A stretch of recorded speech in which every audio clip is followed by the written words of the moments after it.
from this capabilities perspective, the welfare theorems are simply too narrow, even when they are supposed to hold. So we have now more doubts even about the classical welfare economic theorems. But that does not mean that they are useless, of course. So my intention during this talk is to raise a few issues. I want to cover some things that I did, but more than that, I really want to raise issues that we can discuss here together. So I just quickly lead you through the outline of the lecture because you already know most of this.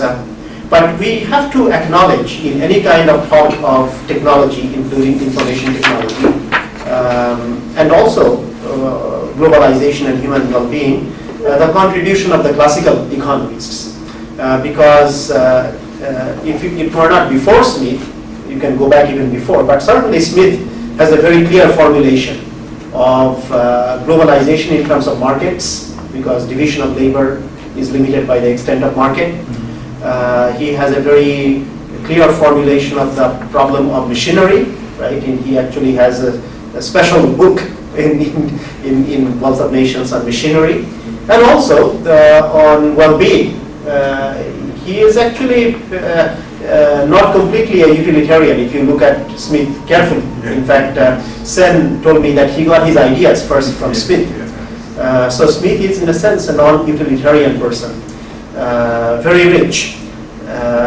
Ricardo, in a sense, is less rich because he's more abstract. And of the three thinkers I have mentioned, Smith, Ricardo, and Marx, his book is the shortest. But I found in my personal experience that his book was the hardest to read, more taxing. Right? Actually, his book is called Principles of Political Economy and Taxation. Right? So I found it quite taxing.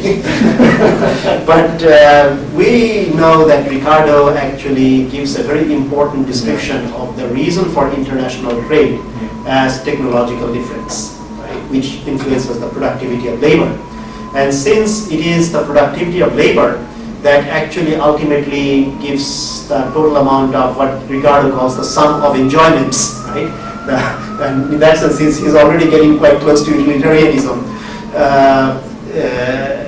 It's very important that countries be technologically progressive.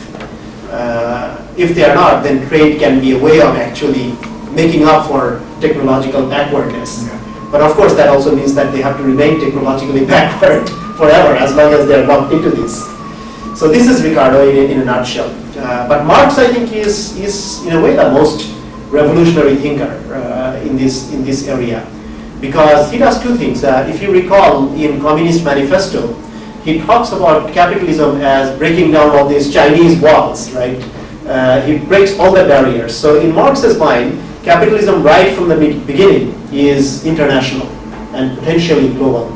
And he discusses also at the end of volume 1 in Capital that even at the beginning, capitalism was international, but in a bad way. Slavery and plunder and so on and so forth that led to the so-called primitive accumulation. But more importantly, in terms of technology, I think Marx's idea that there is a distinction to be made between absolute and relative surplus value. And it is really the extraction of relative surplus value that is more and more important as capitalism develops. That actually, within the context of the classical labor theory of value and Marx's reformulation of it, it actually explains why capitalism as a system is innovative. That is, innovation is very functional for the system. Smith really didn't quite explain, what drove innovation, even though he also had a labor theory of value. And Ricardo also did not quite explain. Yeah. But Marx actually comes up with an explanation, which of course is dependent on one's accepting of labor theory of value. So, but within this classical theory, Marx actually, I think, offers a more complete explanation. But then we have the neoclassical view. What do you think about Leon Walras? Yes, that's right. I think Walras Walras and Marshall, let me discuss them together. although one is a general equilibrium theorist, the other one is a partial equilibrium theorist. If you look at Valra's work, and actually Morishima Sensei did some very good work on Valras. Valras actually was kind of a socialist economist. He wanted to find a kind of coordination problem that could be solved. But it could be solved either, as we know now from the Arrow-Debreu interpretation, in a decentralized way, or it could be solved by central planner with, who would call out the prices. But in terms of markets, then clearly for Valra, markets are very important because markets actually make exchanges possible, and without exchanges, even if we actually could not have the process of price formation. So that is very important. In terms of technology, in Valrasian model, really initial endowments are taken as given, and firms actually have technologies that they have access to and choose from.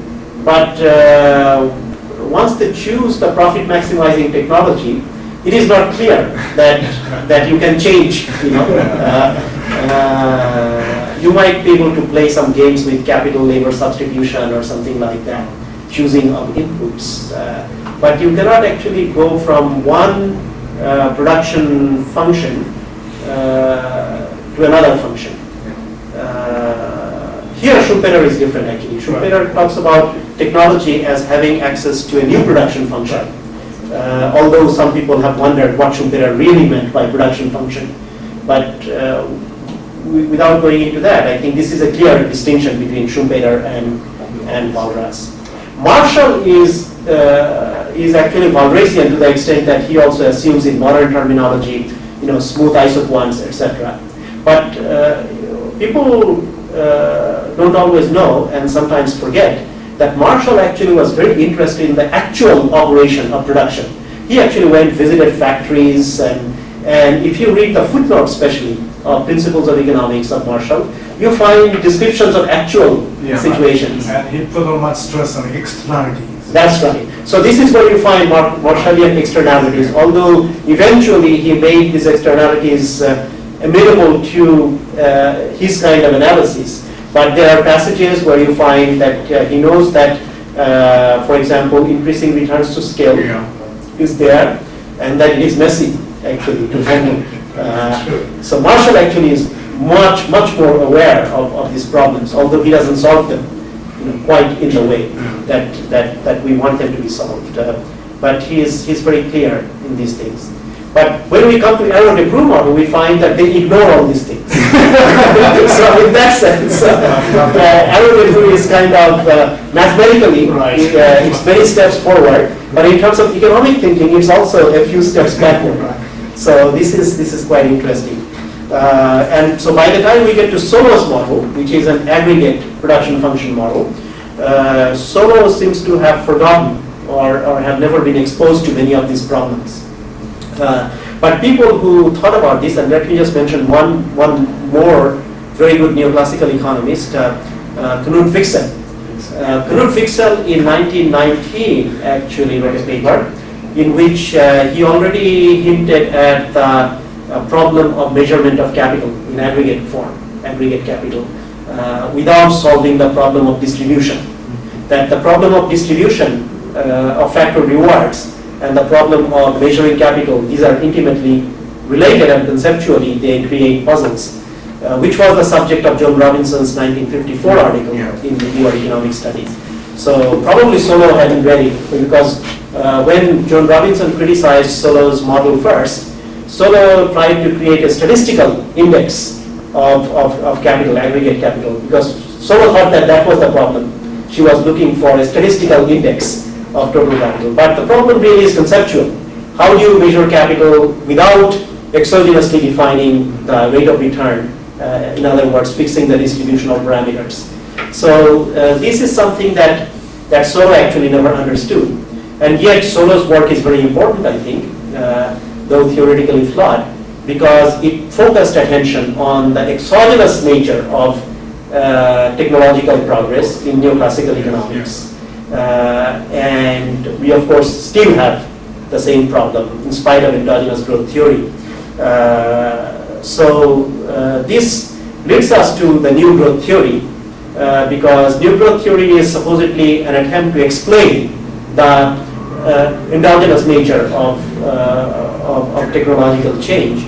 But when you look at the most of the formal models carefully, it seems that we do not really know where technological progress really is coming from. It's either some kind of function of human capital. It still is quite mysterious, actually, especially in Lucas's 1988 paper and also his 1993 paper. In 1988 paper, he put a lot of emphasis on human capital, trying to explain the different growth rates among different countries. In the 1993 capital paper, published in 1993, where he talks about making a miracle, again, he has a model that is quite similar to the 1988 model. It's technically more elegant, but basically he still is relying on human capital endowment. But the problem really is not so simple, problem of innovation. So we have at the theoretical level what I have called the Straffa-Robinson-Dobbs self-critique. At the more disaggregated level, we also have a different critique. That critique is how do firms actually carry out innovation? And Schumpeter and Marshall really, Marshall hinted at this. Schumpeter actually tried to form a theory of it. But this whole macroeconomic approach completely ignores it. And so we have to go back to this. And I think the one starting point is the so-called national innovation systems, this NIS, developed by people like Richard Nelson and also some Scandinavian economists. So the idea of national innovation system is really that innovation is an activity that takes place in micro units within a macro entity, namely the nation state. So national institutions have influences, but ultimately, of course, innovation takes place either in firms or in universities, and in some cases, it may take place in national labs. So there are specific institutions, firms being the most important ones, where innovations take place. And these innovations depend both on market incentives, but also on government policies. So this is the idea of national innovation system, and people have done large descriptive studies. What I wanted to do is to see if I could first give it a more technical kind of formulation. And so this was the beginning of my work, beginning with this historical review. But I succeeded in doing so, but I thought that the key aspect, the most essential aspect, was not captured by the idea of national innovation system. That is, we have nation state today, but we may not have nation state, in 100 years. And there was a time in the world where we did not have nation states. So does that mean that innovation cannot proceed without nation states? My answer is that it can. Maybe nation states do certain things that are important, but we should look at the problem without the nation state and then introduce the nation state. So I thought that the key feature was really what engineers call positive feedback and positive feedback loop. In other words, once you start a process, cumulative process, then it can either grow or it can, of course, decline. And it depends crucially then whether you are on an upward path or a downward path. So this then also clearly relates to the question of multiple equilibria in an economy.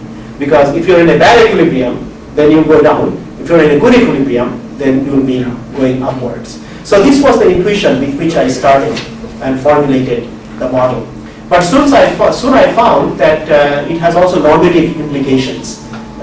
that could not be separated so easily from the positive formulation. That is, mathematically you could, of course, but once you began to interpret the mathematics, you come back to many normative issues. And by doing so, you also can raise the issue of nation state and other institutions in society. So in that way, I would claim that police is actually both a more rigorous formulation of national innovation system and more general formulation, because national innovation system would be a special case, and also a broader formulation in the sense that it allows us to look at the issues of human well-being in a much more straightforward way than national innovation system had intended to. So, yeah. I'm sorry to interrupt you. Sure. No. When you say about the innovations, the innovation needs some financial system. Yes, absolutely. So what do you think about the financial background? This is of course a very, very important and deep question. So briefly, I think finance is important, contrary to what some people have maintained, because especially for countries which are less developed, many of the modern technological projects require a great deal of finance, which they will not be able to generate internally. So they have to rely on external capital markets or official development assistance. That's the first point. Secondly, for the developed countries, there are different kinds of financing mechanisms, whether it has to be debt financing or equity financing or venture capital financing. These are important choices, and the adoption of technology is not quite neutral with respect to these choices. So this is something that one has to look at. In my forthcoming book, I have looked at it from yet a different angle, which is what happens if there is financial instability. So the idea here is that a stable financial system actually is a necessary prerequisite for functioning of the modern technology system, at least. But if you have financial crisis, then this may be disrupted.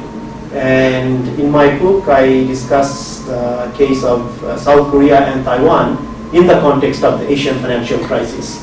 And because South Korea suffered heavily from the crisis, and Taiwan was lucky, one might say, not to suffer as much, I found that during this period, Taiwan was able to grow better technologically, acquire new technology, and increase its command over old technology than South Korea did.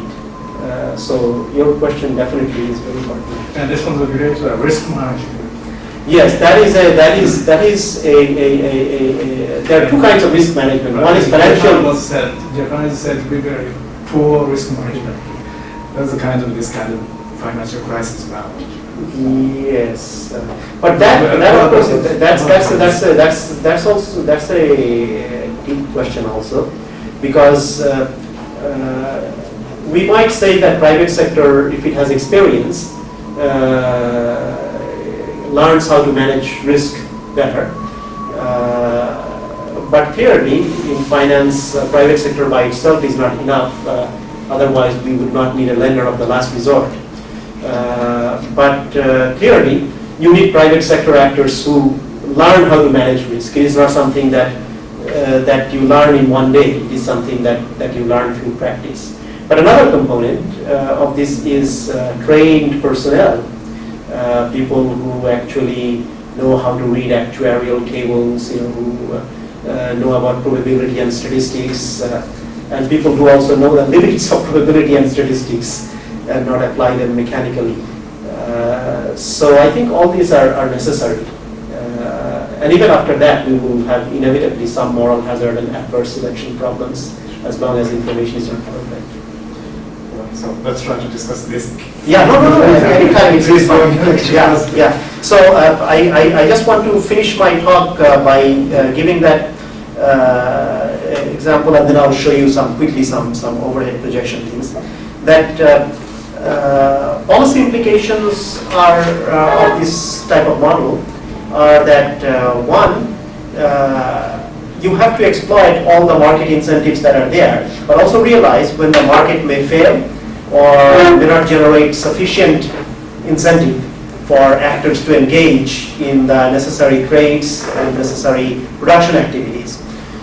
If such is the case, then as your question revealed, you might need external finance, or you might also need to have policies, technology policies within the country itself. In fact, one might claim that is the historical path of Japan's development of technology, as well as development of technology in South Korea and Taiwan, although the two cases are somewhat different.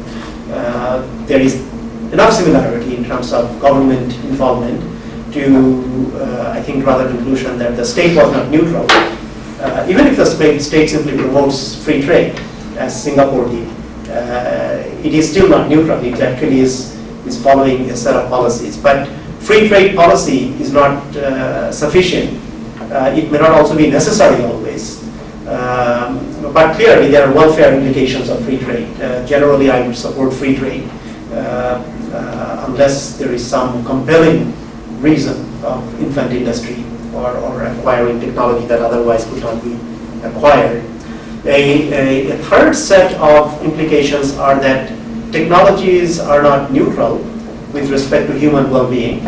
So we have to analyze how they will impact different groups in society, different household groups, for example, and men as opposed to women, people in the rural areas as opposed to urban areas. Environmental implications, of course, are always relevant here.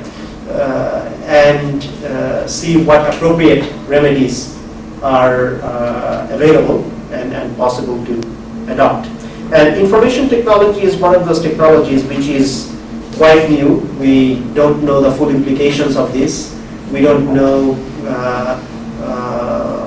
even how far it will enhance productivity in many cases. But it is clearly a technology that is going to be diffused widely and quickly, but it will create, even within the countries, somewhat of a digital divide, and certainly among the countries also digital divide. So this is an issue that needs to be looked at very, very carefully for both developed countries and developing countries. So having said that, let me now quickly lead you through this. This is from my book, which I wrote in the mid-90s, where I first introduced the idea of police. And there I found very interestingly a very old quotation from Vannevar Bush, who was President Roosevelt's scientific advisor. And I won't read you the whole thing, but the very last sentence, he talks about computer science and its development. He says, science may implement the ways in which man produces, stores, and consults the records of the race. So basically this is the use of information technology that I find actually the most encouraging one, not the video game part, but really that we have much better way of storing information now, and much more cheaply. So let me go down to the formal description of the model quickly again. This is the part where up down will be quicker. Okay. So here I have the model on a lattice, which is a lattice is something, a mathematical structure that can be ordered. It has, you know which is greater than which, and so on and so forth. So in equation 1, I have a nonlinear model. N is here just standing for some kind of nonlinear mapping. So if it were a linear mapping, of course, the solution would be very, very quick. You just take inverse of I minus whatever is there, and you get a unique solution. But because it is nonlinear, you have to make some assumptions. And the assumptions I have made actually are three very simple assumptions here. That X is order complete, and N is an isotone mapping. That is, if you have more inputs, you get more outputs, at least in one direction. And third is that this is kind of a feasibility condition, that there exists some output vector, right, that actually will be producible, at least with this kind of technology. And I won't go through the proof, but the theorem basically is an application of a fixed point theorem by Tarski. I don't think I put it in here. But if you're interested, I can show you the proof. It's in my book, and I also have. I think I have the Xerox part of this. Yeah. So if you're interested, you can just take a look. I think in this photocopy. Here it is. I think on the second page. But basically, you can take it on faith from me, and we can discuss this later. That this model has multiple equilibria, and the technical reason is that you don't have to assume convexity. You know, if you assume convexity, of course, you are assuming decreasing returns, and then you end up. What about stability? For stability, because you have multiple equilibria, some of them is unstable. Yeah, that's right. It could be like, if I had one shot, I could draw one little diagram. Yeah, so just a two-dimensional diagram.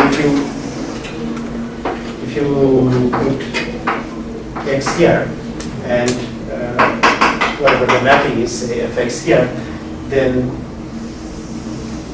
of course if you draw a 45-degree line, then the mapping may be something like this, let's say. It could be something like this. And it could have equilibria, for example, this I think would be stable, this would be unstable. So you could have, what mathematicians call attractive fixed points and repulsive fixed points. The attractive ones will be stable, the repulsive ones will be unstable. So again, some unstable fixed points, of course, you don't want to reach because you won't be able to be there. Although I have always wondered about instabilities. You know, how many different kinds of instabilities there are. Are some unstable equilibrium more unstable than others? Intuition seems to indicate that in real world that is probably true. And Keynes, of course, said that our actual economies were unstable, but not violently unstable. Right? So someone said the actual equilibrium should be stable. Because it is there. Yeah, but that I don't think follows, because you could accidentally reach an unstable equilibrium, but you may not be able to stay there. That is the whole idea of instability. Yeah. But generally, you would not expect the equilibrium you reached, if you reached it, to be unstable, other things being equal. Yeah. So now POLIS, positive feedback loop innovation system, can be given a formal description, which is that imagine that you have an economic model and it goes through a time evolution. Then what you have actually are number of possibilities in each period, right? And if you pick the right one, or if you're lucky simply to fall into the right one, then in the next period you will be able to have better technology, and you have also in the next period. Yeah, but that I don't think follows, because you could accidentally reach an unstable equilibrium, but you may not be able to stay there. That is the whole idea of instability. Yeah. But generally, you would not expect the equilibrium you reached, if you reached it, to be unstable, other things being equal. Yeah. So now my idea of POLIS, positive feedback loop innovation system, can be given a formal description, which is that imagine that you have So now my idea of POLIS, positive feedback loop innovation system, can be given a formal description, which is that imagine that you have an economic model and it goes through a time evolution. Then what you have actually are number of possibilities in each period. Right? And if you pick the right one, or if you're lucky simply to fall into the right one, then in the next period, you will be able to have better technology, and you have also in the next period multiple choices, and you can have an opportunity to do better, even better than the last period. But there is no guarantee. If you leave things up to themselves, you might actually fall back, because in the next period also there are bad equilibria. The problem of technology selection then becomes a complex problem. If you leave it to the market, then there is no guarantee actually that over time you will follow the right trajectory. If you leave to the government, also there is no guarantee that the government will choose the right sequence of equilibria. So I think the best advice that the economist can give is that you have to study the economy as a whole, but also in the interconnection of the parts, and see which industries are the most important, where pace of technological change needs to be the greatest, given that you cannot predict the future perfectly. So there is always this problem of information and uncertainty.